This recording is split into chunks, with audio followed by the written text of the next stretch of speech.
ప్రభుత్వం ఏర్పడుతుందని మాజీ డిప్యూటీ స్పీకర్ బోరగడ్డ వేదవ్యాస్ అన్నారు.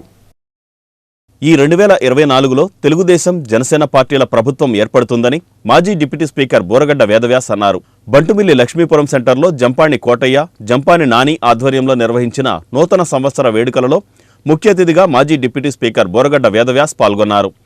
పెద్ద సంఖ్యలో అభిమానులతో కలిసి వేదవ్యాస్ కేక్ కట్ చేసి వారికి శుభాకాంక్షలు తెలియజేశారు. ఈ సందర్భంగా ప్రజలందరికీ నూతన సంవత్సర శుభాకాంక్షలు తెలుపుతూ నియోజకవర్గ ప్రజలు అష్టైశ్వర్యాలు, ఆయురారోగ్యాలతో వర్ధిల్లాలని ఆకాంక్షించారు. ఈ 2024లో తెలుగుదేశం జనసేన పార్టీలు కలిసి ప్రభుత్వాన్ని ఏర్పాటు చేస్తారని అన్నారు. ఈ కార్యక్రమంలో పట్టపు నాగబాబు, ఏ మురళి, కొల్లు సుబ్రహ్మణ్యం, పుప్పాల నరసింహారావు, సైదాని తదితరులు పాల్గొన్నారు.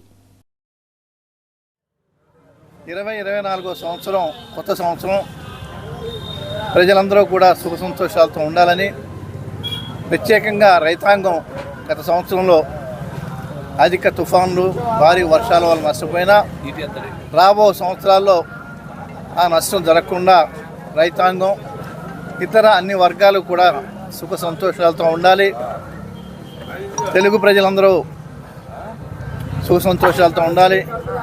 అలాగే పెడన నియోజకవర్గం ప్రజానీకం అంతా కూడా ఆయుర ఆరోగ్యాలతోటి పంటలు పండి అన్ని వర్గాల ప్రజలు కూడా, అటు మత్స్య కార్మికులు కానీ, ఇటు కళ్ళు గీత కార్మికులు కానీ, చేనేత వృత్తుల వారు కానీ, వ్యవసాయ కార్మికులు కానీ, భవన నిర్మాణ కార్మికులు కానీ అందరూ కూడా ఈ సంవత్సరం వృద్ధిలోకి రావాలి, అభివృద్ధిలోకి రావాలి కోరుకుంటూ, ఈ సంవత్సరం మరి మన రాష్ట్ర చరిత్రను మార్చేటువంటి సంవత్సరం.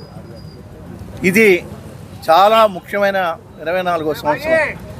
రాష్ట్ర భవిష్యత్తు గత 5 సంవత్సరాల నుంచి ఏ విధంగా ఉందో మీ అందరికీ కూడా తెలుసు.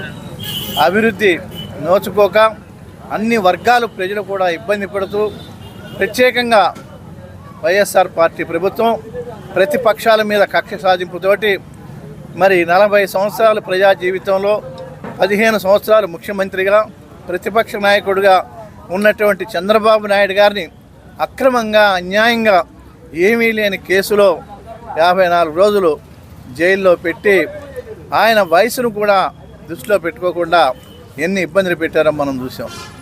దేవుడి దయ వల్ల, ఆయన మంచితనం వల్ల ఆయన జైలు నుంచి బయటకు వచ్చారు. రాబోయే సంవత్సరం ఖచ్చితంగా తెలుగుదేశం పార్టీ, జనసేన పార్టీ రెండు కూడా కలిసి ప్రభుత్వాన్ని ఏర్పాటు చేస్తాయి. అందులో సందేహం లేదు.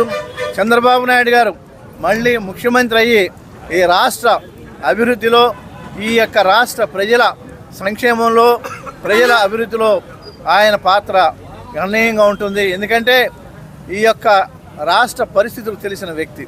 ఉమ్మడి ఆంధ్రప్రదేశ్లో హైదరాబాద్ని ఎంతో బ్రహ్మాండంగా డెవలప్ చేసి ఇవాళ ఆ రాష్ట్రానికి రాజ్యాంగం ప్రసాదించిన ప్రాథమిక హక్కు